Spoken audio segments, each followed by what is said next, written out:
Welcome to என்மைன்ஸ் academy. Last video நம்ம எதை பற்றி பார்த்துருந்தோம் அப்படின்னு பார்த்தீங்கன்னா ஸ்டோரேஜ் டிவைசஸ் பற்றி பார்த்துருக்கோம். இதுக்கு முன்னாடி இருக்கிற ஒரு 6-7 வீடியோஸ் வந்து பார்த்தீங்கன்னா நம்ம பார்ட்ஸ் ஆஃப் மதர்போர்டை பற்றி பார்த்துருந்தோம். இப்போ இன்னைக்கு நம்ம பார்க்க போகிற டாபிக் எதை பற்றினது அப்படின்னு பார்த்தீங்கன்னா பவர் சப்ளை, அதாவது SMBS அப்படின்னு சொல்லுவாங்க, ஸ்விட்ச்டு மோட் பவர் சப்ளை அப்படின்னு சொல்லுவாங்க.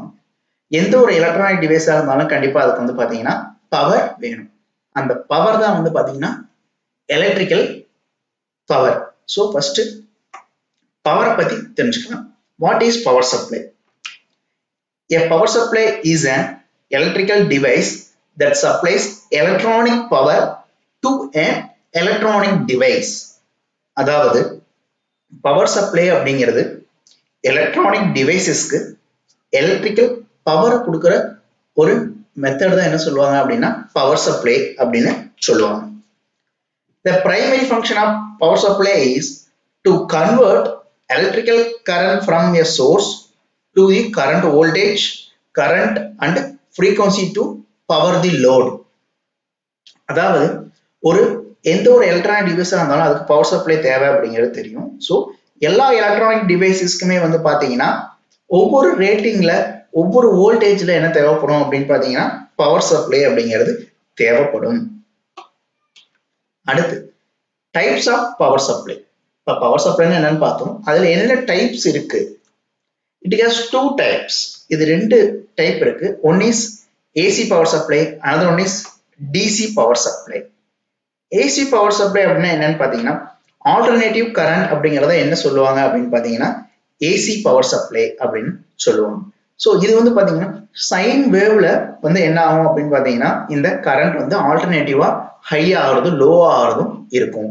இப்போ நம்ம வீக்ல யூஸ் பண்ற கரண்ட் எல்லாமே வந்து பார்த்தீங்கன்னா இந்த ஏசி கரண்ட் தான் நம்ம யூஸ் பண்ணிக்கிட்டு இருக்கோம். ஸோ இதில் தான் வந்து பார்த்தீங்கன்னா பவர் என்ன ஆகும் அப்படின்னு பார்த்தீங்கன்னா டைமை பொறுத்து என்ன ஆகும் அப்படின்னா லோ வோல்டேஜ் ஆகுறதோ ஹை வோல்டேஜ் ஆகுறதோ அந்த மாதிரியான ப்ராப்ளம் எல்லாமே நம்மளுக்கு நடக்கும். அதோட வேவ் இப்படிதான் இருக்கும். ஸோ டைமை பொறுத்தும் அதோட வோல்டேஜை பொறுத்து என்ன ஆகும் அப்படின்னு பார்த்தீங்கன்னா பாசிட்டிவ் ஆகுறது நெகட்டிவ் ஆகுறது மாறி மாறி வரும். ஸோ இதுல வந்து பார்த்தீங்கன்னா நம்மளுக்கு டிவைசஸ் என்ன ஆக சான்சஸ் இருக்கு அப்படின்னு பார்த்தீங்கன்னா டிவைசஸ் போறதுக்குண்டான சான்சஸ் எல்லாமே இந்த ஏசியில அதிகம். அடுத்து டிசி பவர் சப்ளைனா என்ன? டைரக்ட் கரண்ட் அப்படிங்கிறத என்ன சொல்லுவாங்க அப்படின்னா ஷார்ட் ஃபார்ம்ல டிசி அப்படின்னு சொல்லுவாங்க. DC direct current power supply is one that supplies a constant DC voltage. So இந்த மாதிரியான டிவைசஸ் பவர் சப்ளைக்கு கான்ஸ்டன்டான டைரக்ட் கரண்ட் இருந்தாவே போதும். நாம யூஸ் பண்ற எலக்ட்ரானிக் டிவைஸ் எல்லாமே வந்து பாத்தீங்கன்னா அந்த ஆல்டர்னேட்டிவ் கரண்ட்டை யூஸ் பண்ணாது. பிகாஸ் ஆஃப் அந்த ஆல்டர்னேட்டிவ் கரண்டோட வோல்டேஜ் ரேஞ்ச் பாத்தீங்கன்னா எல்லாமே அதிகம். நம்ம இப்ப வீட்டுக்கு யூஸ் பண்ற டிவைசஸ்க்கு எல்லாமே வந்து பாத்தீங்கன்னா அதிகபட்ச வோல்டேஜ் எவ்வளவு அப்படின்னு பாத்தீங்கன்னா 220 to 240 தான் வந்து பாத்தீங்கன்னா இருக்கும். டிவி, ஃப்ரிட்ஜ், வாஷிங் மிஷின், வேற எந்த ஒரு டிவைஸா இருந்தாலும் வந்து பாத்தீங்கன்னா டேப் ரெக்கார்டர் அந்த மாதிரியான எலக்ட்ரிக்கல் டிவைசஸ் எல்லாமே எப்படி இருக்கும் பாத்தீங்கன்னா அதோட ரேஞ்ச் 220 to 240 இருக்கும். பட் இதுவே நாம யூஸ் பண்ற இந்த கம்ப்யூட்டர்ல யூஸ் பண்றதோ ஒரு சில வீட்ல யூஸ் பண்ற எலக்ட்ரானிக்ஸ் கூட்ஸ் யூஸ் பண்றதும் வந்து பாத்தீங்கன்னா உள்ள வந்து பாத்தீங்கன்னா combinations of electrical and electronic components தான் நம்ம என்ன பண்ணுவோம் அப்படின்னு பாத்தீங்கன்னா யூஸ் பண்ணுவோம். ஸோ அப்ப அந்த எலக்ட்ரானிக் காம்பனன்ட்ஸ்க்கு எல்லாமே வந்து பாத்தீங்கன்னா இவ்வளவு வோல்டேஜ்க்கு உண்டான கரண்ட் தேவையில்லை. ஸோ அதனால தான் இந்த எலக்ட்ரானிக் டிவைஸ்க்கு எல்லாமே வந்து பார்த்தீங்கன்னா குறைஞ்சபட்ச கரண்ட் இருந்தா போதும். அது டிபெண்ட்ஸ் அப்பான் அதோட காம்பனன்ட்ஸை பொறுத்து என்ன ஆகும் அப்படின்னு பார்த்தீங்கன்னா அதற்கு உண்டான பவர் ரேட்டிங்ஸும் வேரி ஆகும். அப்ப இதுதான் வந்து பார்த்தீங்கன்னா டிசி. இப்போ நாம கம்ப்யூட்டர் ரிலேட்டடான இது பார்த்துட்டு இருக்கோம் அப்படிங்கறதுனால ஸோ ஏசி சப்ளை வந்து என்ன ஆகாது அப்படின்னு பார்த்தீங்கன்னா நம்ம கொடுக்கக்கூடாது, டைரக்டா கொடுக்கக்கூடாது. ஸோ அப்ப அந்த ஏசியை டிசியை கன்வெர்ட் பண்றதா வந்து பாத்தீங்கன்னா இந்த SMBS பண்ணும். This amount May differ from component to component அப்படி சொன்னேன் இல்லைங்களா, அதை தான் இங்க நான் கொடுத்துருக்கேன். அடுத்து இப்பதான் SMBS அப்படின்னா என்னன்னு பார்ப்போம். இப்போ கரண்ட்னா என்ன, அதுல இருக்கிற டைப்ஸ் பார்த்தோம். இப்போ நம்மளுக்கு தேவையானது வந்து பாத்தீங்கன்னா டைரக்ட் கரண்ட். ஸோ அதுல வந்து பாத்தீங்கன்னா ஆல்டர்னேட்டிவா என்ன ஆகக்கூடாதுன்னா கரண்ட் லோவா ஆகுறதோ ஹை ஆகுறதோ இருக்கக்கூடாது. ஸோ ஒரு கான்ஸ்டன்டான கரண்ட் தான் வந்து பாத்தீங்கன்னா அந்த எலக்ட்ரானிக் டிவைசஸ்க்கு எல்லாமே தேவைப்படும். SMBS அப்படிங்கிறதுக்கு ஃபுல் ஃபார்ம் என்ன அப்படின்னு பார்த்தீங்கன்னா switching mode power supply அப்படின்னு சொல்லுவாங்க, switched mode power supply ன்னு சொல்லுவாங்க, switching mode power supply ன்னு சொல்லுவாங்க. அதோட ஷார்ட் ஃபார்ம் தான் SMPS அப்படின்னு சொல்லுவாங்க. It is an electronic power supply that incorporates a switching regulator to convert electrical power into efficiently. Main இம்பார்ட்டனே வந்து பாத்தீங்கன்னா இந்த SMPS என்ன பண்ணும் அப்படின்னு பாத்தீங்கன்னா it converts AC to DC, அதாவது ஆல்டர்னேட் கரண்ட்ல இருந்து டைரக்ட் கரண்டா என்ன பண்ணி கொடுக்கும் அப்படின்னு பாத்தீங்கன்னா நம்மளுக்கு கரண்ட்டை டிரான்ஸ்ஃபார்ம் பண்ணி கொடுக்கும். அதான் SMPS ஓட work. All the hardware components present in a computer require some amount of DC voltage to run. This amount may differ from component to component. அதாவது இப்ப கம்ப்யூட்டர்ல நம்ம யூஸ் பண்ற எல்லா காம்போனன்ட்ஸ்க்கும் வந்து பாத்தீங்கன்னா ஒரு ஸ்பெசிபிக் அமௌண்ட் ஆஃப் கரண்ட் இருந்தாவே போதும் அந்த டிவைசஸ் ஒர்க் ஆகாது. அதுவும் டிசி கரண்ட் இருந்தாவே போதும். ஆனா இது ஒவ்வொரு காம்போனண்ட்டை பொறுத்து என்ன ஆகும் அப்படின்னு பாத்தீங்கன்னா வேரி ஆகும். In a computer, broadly 3 types of DC voltage are required. இந்த கம்ப்யூட்டர் பவர் சப்ளைல அதிகபட்சம் வந்து பாத்தீங்கன்னா ஒரு 3 type of DC voltage மட்டும்தான் என்ன ஆகுது அப்படின்னு பாத்தீங்கன்னா யூஸ் ஆகுது. அதோட ரேஞ்ச் பாத்தீங்கன்னா 12 volt, 5 volt and 3.3. இந்த 3 டைப் ஆஃப் வோல்டேஜ்ல தான் என்ன ஆகுது அப்படின்னு பாத்தீங்கன்னா கம்ப்யூட்டரோட காம்போனன்ட்ஸ் எல்லாமே பவர் சப்ளைல ரன் ஆகுது. Power supply voltage. ஸோ இப்போ நம்ம கம்ப்யூட்டர் பார்த்தோம் இல்லைங்களா, அதில் இருக்கக்கூடிய காம்போனன்ட்ஸ்க்கு எது எதுக்கெல்லாம் பவர் தேவை அப்படிங்கிறத நான் இங்கே லிஸ்ட் அவுட் பண்ணியிருக்கேன். இங்கே பாருங்க, காம்போனண்ட்டும் அதுக்கு தேவையான வோல்டேஜ் ரெக்யர்மெண்ட்டும் நான் இங்கே கொடுத்துருக்கேன். மதர் போர்டுக்கு 12 வோல்ட் தேவைப்படும், சிபியூக்கு 12 வோல்ட் தேவைப்படும். இங்கே சிபியூ அப்படிங்கிறது ப்ராசஸருங்க. அடுத்து கிராஃபிக்ஸ் கார்டுக்கு 12 வோல்ட் தேவைப்படும், சிபியூ ஃபேனுக்கும் 5 வோல்ட் தேவைப்படும், யூஎஸ்பி போர்ட்ஸுக்கு 5 வோல்ட் தேவைப்படும், hard disk desktop hard disk 3.5 இன்ச்சஸ்க்கு 12 வோல்ட் தேவைப்படும், லேப்டாப் ஹார்ட் டிஸ்க்கு 5 வோல்ட் அண்ட் 3.3 வோல்ட்ல அவங்களுக்கு என்ன தேவைப்படும்னா பவர் தேவைப்படும். இப்ப ஆர்கிடெக்சர் ஆஃப் SMPS அப்படிங்கிறத பார்க்கலாம். ஸோ இதுதான் வந்து பாத்தீங்கன்னா SMPS. இது SMPS ஓட பேக் சைட். இது வந்து பாத்தீங்கன்னா உள்ள நம்ம டெஸ்க்டாப் உள்ள இருக்கிற இன்சைடு வந்து பாத்தீங்கன்னா இவ்வளவு கேபிள்ஸ் தான் இருக்கும்.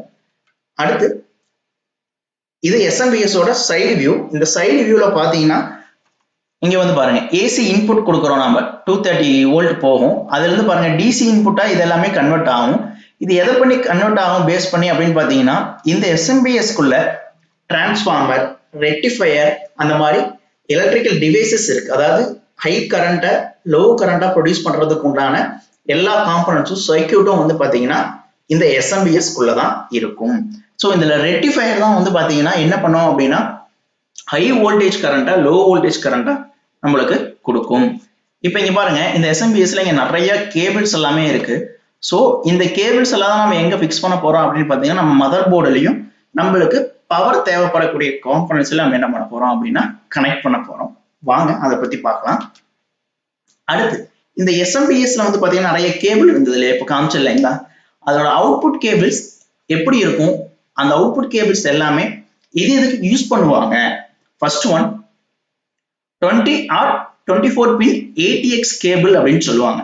ATX கேபிள் என்ன அப்படின்னு பாத்தீங்கன்னா அட்வான்ஸ்டு டெக்னாலஜி எக்ஸ்டெண்டபிள் அப்படிங்கிறது நான் உங்களுக்கு செகண்ட் வீடியோல நான் உங்களுக்கு சொல்லியிருக்கேன்.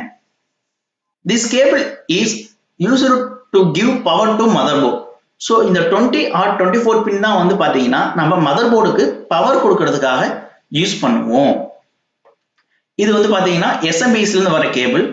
இதுல ஏன் 20 or 24னா இப்போ வர்றது எல்லாமே வந்து பாத்தீங்கன்னா 24 பின் வருது.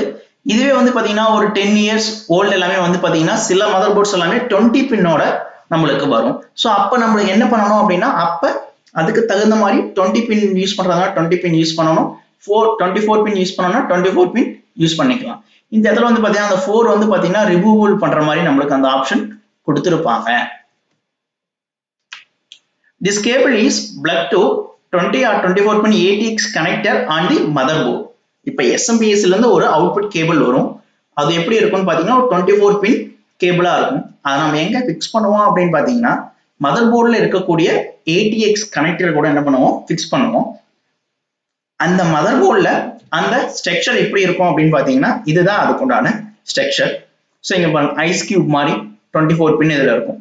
ஸோ SMPSல இருந்து வரக்கூடிய இந்த 24 பின் கேபிளை மதர் போர்டில் இருக்கிற இந்த 24 பின் ஸ்லாட்ல தான் என்ன பண்ணணும் அப்படின்னு பார்த்தீங்கன்னா நாம கனெக்ட் பண்ணணும். அடுத்து 4 பின் 12 volt ATX கேபிள் அப்படின்னு சொல்லுவாங்க. This cable is used to give you power to CPU, அதாவது சென்ட்ரல் ப்ராசஸிங் யூனிட் அப்படின்னு நம்ம சொல்றோம் இல்லைங்களா, ப்ராசஸர். ஸோ அந்த ப்ராசஸருக்கு பவர் கொடுக்கறதா வந்து பாத்தீங்கன்னா இந்த 4 பின் ATX கேபிள். அது எப்படி இருக்கும் அப்படின்னு பாத்தீங்கன்னா இப்படிதான் இருக்கும். This cable is plug to 4 pin ATX connected on the motherboard. So இந்த கனெக்டர் எல்லாமே இப்போ எங்க இருந்து வருதுன்னு பாத்தீங்கன்னா SMBS இருந்து வருது. ஸோ இந்த SMBS இருந்து வர்றத மதர் போர்ட்ல நாம ஃபிக்ஸ் பண்ணணும். ஸோ அந்த மதர் போர்ட்ல அந்த 4 பின் ATX கனெக்டர் எங்க இருக்கும், எப்படி இருக்கும்னு பாத்தீங்கன்னா இப்படிதான் இருக்கும் இந்த 4 பின்.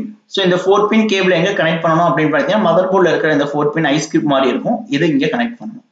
இது எந்த இடத்துல இருக்கும் அப்படின்னு பாத்தீங்கன்னா நம்ம ஃபிக்ஸ் பண்ணோம் இல்லைங்களா, ப்ராசஸர் ஃபிக்ஸ் பண்ணுவோம்ல, அதுக்கு பக்கத்திலேயே வந்து பாத்தீங்கன்னா இந்த 4 பின் கனெக்டர் இருக்கும். அப்புறம் இதுல இம்பார்ட்டன்ட் பாயிண்ட் என்னன்னா, don't forget to plug this pin. If suppose நீங்க அந்த 24 பின் மட்டும் கனெக்ட் பண்றீங்க, இந்த 4 பின் கனெக்ட் பண்ணாம விட்டுட்டீங்க அப்படின்னா நம்மளுக்கு என்ன வராது அப்படின்னு பாத்தீங்கன்னா டிஸ்பிளே வராது. இது ரொம்ப இம்பார்ட்டன்ட் பாயிண்ட், நோட் பண்ணி வச்சுக்கோங்க. இப் சப்போஸ் நான் வந்து சிஸ்டம் ஆன் பண்றேன், இந்த கேபிள் கனெக்ட் பண்ணாமே ஆன் பண்ணா நமக்கு என்ன வராது அப்படின்னு பாத்தீங்கன்னா டிஸ்பிளே வராது. அடுத்து 4 பின் Molex கேபிள் அப்படின்னு சொல்லுவாங்க. This 4 pin Molex cable is used to give the power to PATA or IDE type of devices such as hard disk, DVD drive. அதாவது இந்த 4 pin Molex cable எப்படி இருக்கும் அப்படின்னு பாத்தீங்கன்னா இப்படிதான் இருக்கும். இது எதுக்காக யூஸ் பண்ணுவாங்க அப்படின்னு பாத்தீங்கன்னா PATA type of devices. நான் ஆல்ரெடி வந்து பாத்தீங்கன்னா உங்களுக்கு PATA and SATA slot சொல்றப்பே இது எக்ஸ்பிளைன் பண்ணியிருக்கேன். ஏதாவது டவுட்ஸ்னா நீங்க அந்த வீடியோ ரெஃபர் பண்ணுங்க. ஸோ இது வந்து பாத்தீங்கன்னா பட்டா டைப் ஆஃப் டிவைஸ்ல மட்டும் தான் வந்து பாத்தீங்கன்னா இந்த மாதிரி பவர் கனெக்ட் பண்ற மாதிரியான கேபிள்ஸ் இருக்கும். ஸோ இப்போ நான் அதையும் காமிக்கிறேன். It has male and female connector. இதுல மேல் கனெக்டர் இருக்கு, ஃபீமேல் கனெக்டர் இருக்கு. இதுதான் வந்து பாத்தீங்கன்னா பட்டா டைப் ஆஃப் ஹார்ட் டிஸ்க். இதுதான் வந்து பாத்தீங்கன்னா பவர் கனெக்டர். பாருங்க, பவர் கனெக்டர். இது எது கூட கனெக்ட் பண்ணுவோம் அப்படின்னா SMBS இருந்து வரக்கூடிய இந்த 4 பின் Molex கேபிளோட கனெக்ட் பண்ணுவோம். இன்னொன்று இங்க இருக்கும், இது வந்து இந்த பட்டா ஸ்லாட் வந்து பாத்தீங்கன்னா மதர் போர்ட்ல இருக்கிற பட்டா ஸ்லாட்டோட நாம கனெக்ட் பண்ணுவோம். பை யூசிங் பட்டா கேபிள் மூலியமா கனெக்ட் பண்ணுவோம். இப்போ நம்மளுக்கு மெயின் வந்து பாத்தீங்கன்னா பவர். ஸோ இப்போ நாம யூஸ் பண்ற எல்லா பட்டா டைப் ஆஃப் டிவைஸ்க்கும் வந்து பாத்தீங்கன்னா கண்டிப்பா வந்து பாத்தீங்கன்னா நம்ம என்னதான் கனெக்ட் பண்ண முடியும்னு பாத்தீங்கன்னா Molex பவர் தான் நம்ம கனெக்ட் பண்ண முடியும். அடுத்து 15 pin SATA power cable. So this SATA power pin is used to give the power to SATA devices. So SATA type of devices நம்ம யூஸ் பண்ணணும் அப்படின்னா பவர் கொடுக்கணும் அப்படின்னா இந்த பவர் கேபிள் வச்சு தான் என்ன பண்ண முடியும் அப்படின்னு பாத்தீங்கன்னா நம்ம பவர் கொடுக்க முடியும். இதுதான் வந்து பாத்தீங்கன்னா அந்த 15 பின் இருக்கக்கூடிய SATA உண்டான பவர் கேபிள். ஸோ இப்போ நான் உங்களுக்கு SATA டைப் ஆஃப் டிவைஸ் காமிக்கிறேன். அதோட இன்டர்ஃபேஸ் பாருங்க, 2 இன்டர்ஃபேஸ் இருக்கு. ஒரு இன்டர்ஃபேஸ் வந்து பாத்தீங்கன்னா 7 பின் இருக்கும். ஸோ இந்த 7 பின் பாத்தீங்கன்னா டேட்டா கனெக்டருக்கு யூஸ் பண்ணுவாங்க, மதர் போர்ட்ல கனெக்ட் பண்றதுக்கு SATA கேபிள் யூஸ் பண்ணி கனெக்ட் பண்ணுவாங்க. அனதர் ஒன் 15 பின் கனெக்டர் ஒன்று இருக்கும். ஸோ இந்த 15 பின் கனெக்டர் தான் வந்து பாத்தீங்கன்னா இந்த SMBS இருந்து வரக்கூடிய பவர் கேபிளை கனெக்ட் பண்றது. ஸோ இந்த பவர் இதுதான் வந்து பாத்தீங்கன்னா ஹார்ட் டிஸ்க்கு பவர். ஸோ இந்த பவரும் கரெக்டா இருக்கணும், இந்த டேட்டாவும் கரெக்டா இருக்கணும். அப்பதான் என்ன ஆகும் அப்படின்னு பாத்தீங்கன்னா இந்த டிவைஸும் ரன்னிங்ல இருக்கும். நம்ம மதர் போர்டு கூட கனெக்ட் பண்ணிருக்கிற டிவைசஸ் தான் நம்ம சிஸ்டத்திலேயே அக்சஸ் பண்ண முடியும். அடுத்து floppy power cable. Floppy use பண்ணோம், இப்போ இது இல்லை, பட் தெரிஞ்சுக்கணும் அப்படிங்கிறதுக்காக சொல்றேன். ஃபிளாப்பி டிவைசஸ் நம்ம யூஸ் பண்ணோம் அப்படின்னா அதுக்கும் பவர் தேவைப்படும், எக்ஸ்டர்னல் பவர் தான் நம்ம கொடுக்கணும். ஸோ அதுக்குண்டான கேபிள் தான் இந்த கேபிள். ஸோ அது எங்க ஃபிக்ஸ் பண்ணுவாங்க அப்படின்னு பாத்தீங்கன்னா அதுக்கு தனியா ஃபிளாப்பி டிரைவ்ல பிளேஸ் இருக்கும். ஸோ இதுல தான் என்ன கொடுப்பாங்கன்னு பாத்தீங்கன்னா பவர் கொடுப்பாங்க. ஸோ டேட்டா வந்து மதர் போர்ட்ல கொடுக்கறதுக்கு பட்டா கேபிள் யூஸ் பண்ணுவாங்க. அடுத்து இந்த SMBS பின் அவுட் டயக்ராம் இப்போ நம்ம பார்த்தோம் இல்லைங்களா, அந்த 24 pin ATX, 12 volt ATX, Molex cable, then 15 pin SATA power cable. இதுல எல்லாமே வந்து பாத்தீங்கன்னா கேபிள்ஸ் தான் வந்து பாத்தீங்கன்னா பேக்ரவுண்ட்ல கனெக்ட் ஆகும். ஸோ அப்ப அந்த ஒவ்வொரு கேபிள்ஸ்க்கும் உண்டான பவர் ரேட்டிங்ஸ் தான் வந்து பாத்தீங்கன்னா நான் இங்க கொடுத்துருக்கேன். ஸோ இங்க வந்து பாத்தீங்கன்னா 24 பின் கனெக்டர், இது 24. இப்போ வந்து மோஸ்ட்லி வர்றது எல்லாமே வந்து பாத்தீங்கன்னா 24. ஸோ இந்த 24 கனெக்டர்லுமே வந்து பாத்தீங்கன்னா ஒவ்வொரு கலருக்கும் எவ்வளவு வோல்ட் அதை எடுத்துக்குது அப்படிங்கிற இன்ஃபர்மேஷன்ஸ் எல்லாமே இருக்கும். இது வந்து பாத்தீங்கன்னா 12 வோல்ட் பவர் கனெக்டருக்கு, மோலக்ஸ் கேபிளுக்கு, செட்டாக்கு எல்லாத்துக்குமே வந்து இங்க நான் உங்களுக்கு கொடுத்துருக்கேன். ஸோ அடுத்து வீடியோ நம்ம எதை பத்தி பார்க்க போறோம் அப்படின்னு பாத்தீங்கன்னா சிப்செட் அண்ட் ரோம்னா என்ன அப்படிங்கறத பத்தி தான் அடுத்த வீடியோல நாம பார்க்க போறோம். Thank you for watching this video.